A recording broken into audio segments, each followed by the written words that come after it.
get you, Sid? How am I getting on? Oh, about as well as you'd expect of a barmaid pouring sour ale for penniless outlaws in the middle of the Deadlands. And it'd be worse than that if Molly here didn't make the best stew this side of Stone here, even if it is mostly just yesterday's leavings. Don't tell her you heard that from me, though.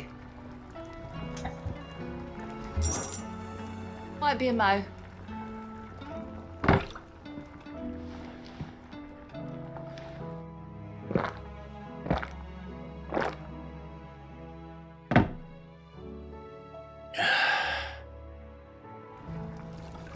Don't be a stranger, Sid.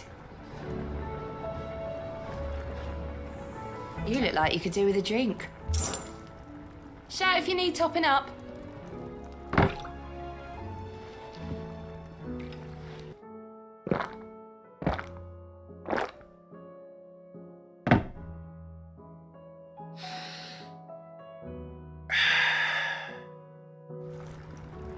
Don't be a stranger, Sid. You look like you could do with a drink. Thirsty, are ya?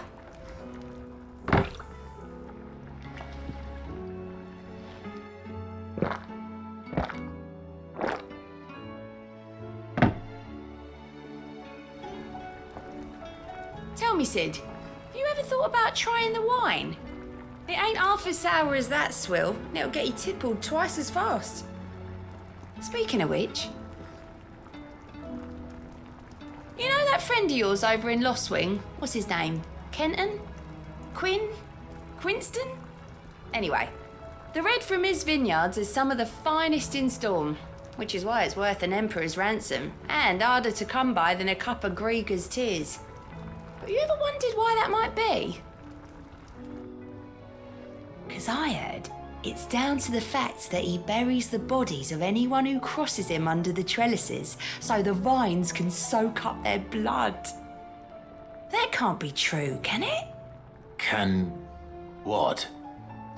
Oh, you weren't even listening. Of course I was. That was... very interesting. Oh, you're not leaving already, are you?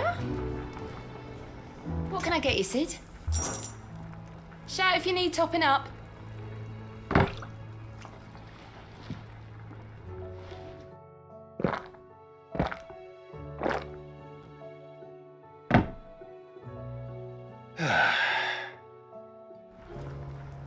Don't be a stranger, Sid. You look like you could do with a drink. Coming right up.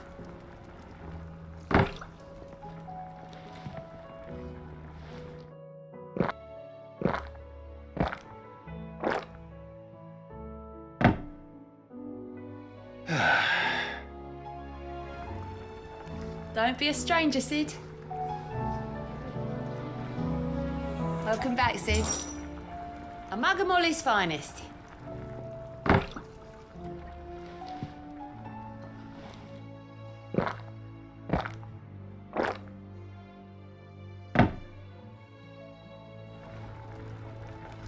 I was wondering, Sid, what do you think of that stolus of yours? Do you trust it? Only I caught the thing staring at me the other day. Those dead eyes boring a hole right into my soul.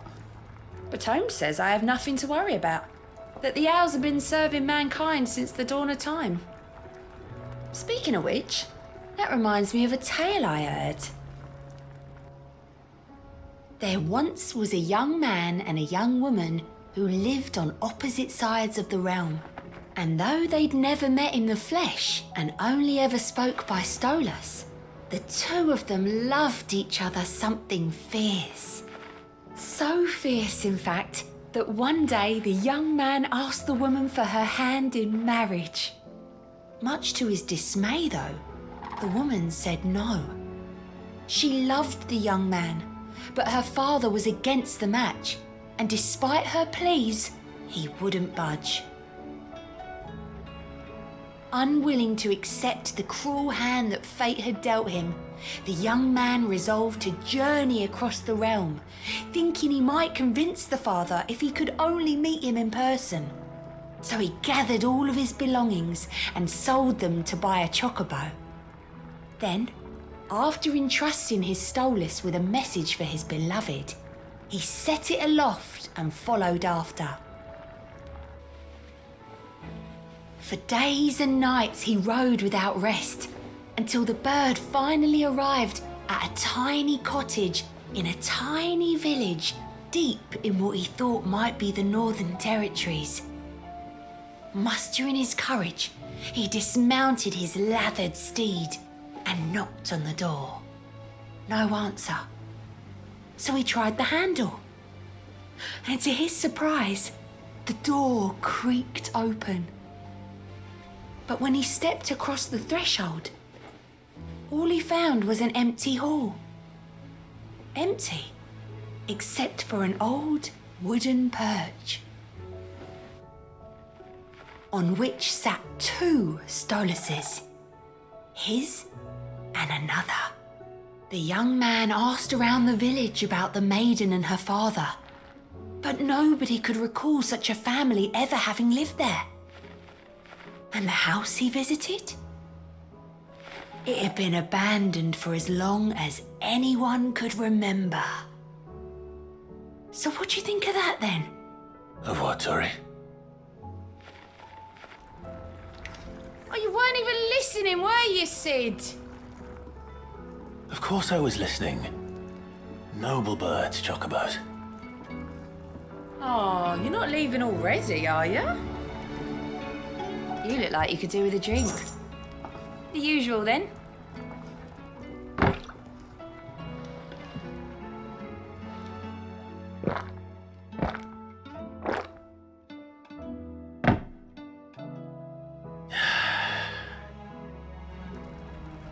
Don't be a stranger, Sid. What can I get you, Sid? Might be a mo.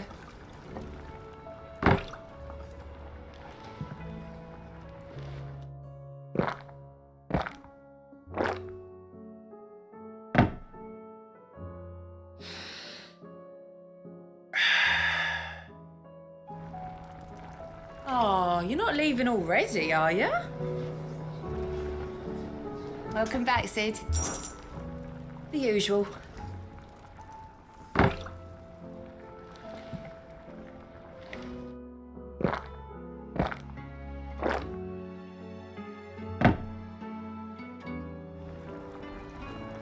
What would you say is your favourite time of day, Sid? Mine's eventide. Reminds me of my time back at Richard's Bales. Hated that place like a curl hates water. But I won't hear a bad word said about the sunsets. Speaking of which, they say that in the few moments before the sun slips under the horizon, when the land is all painted in amber, that the boundaries between this world and the next become blurred, and that you can no longer tell the difference between good and bad, man and monster.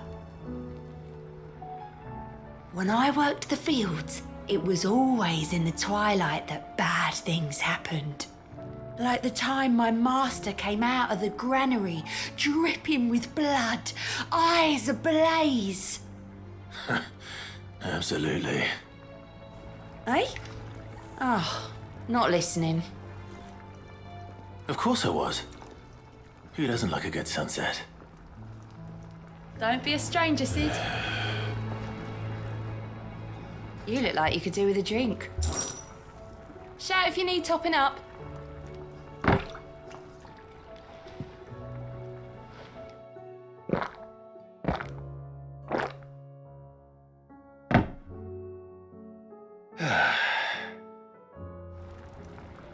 Oh, keep your mug handy. Welcome back, Sid. Honestly, Sid, you're too nice for your own good. Do you hear that, ladies and gents? The next round's courtesy of the realm's most benevolent outlaw.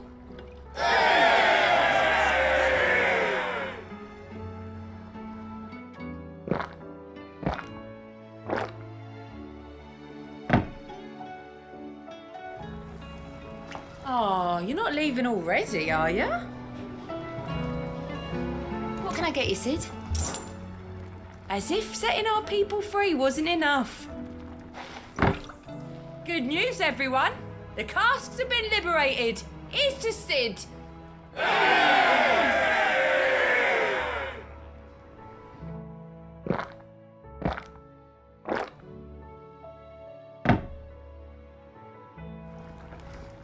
Oh, keep your mug handy.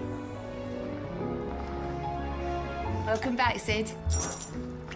That's what we like to hear.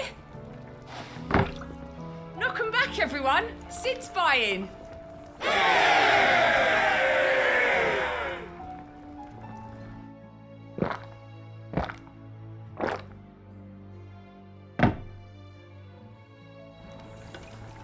Oh, you're not leaving already, are you?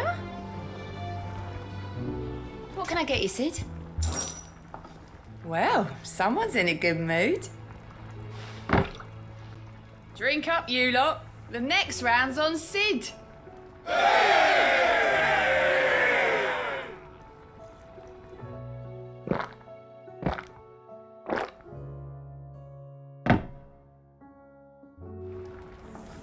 Oh, keep your mug handy. Welcome back, Sid. And this one's on the house.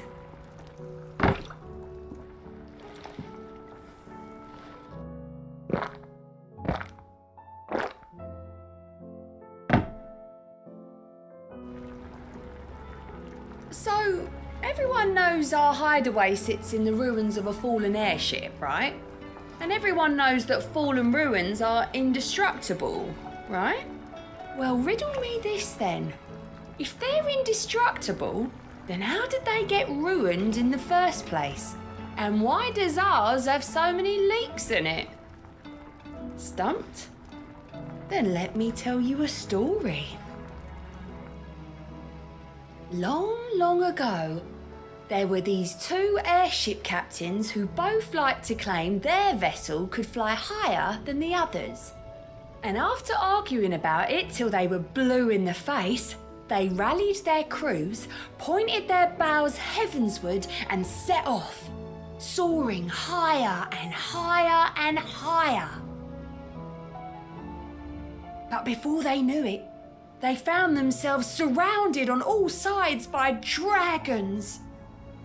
The dragons, none too eager to welcome intruders into their domain, proceeded to chase the airships for 40 days and 40 nights, until, having run out of food and water, the crews collapsed. And with no one to man the ships, both came tumbling down to the ground, only to end up in a lake. And they say the name of one of those ships was the Invincible.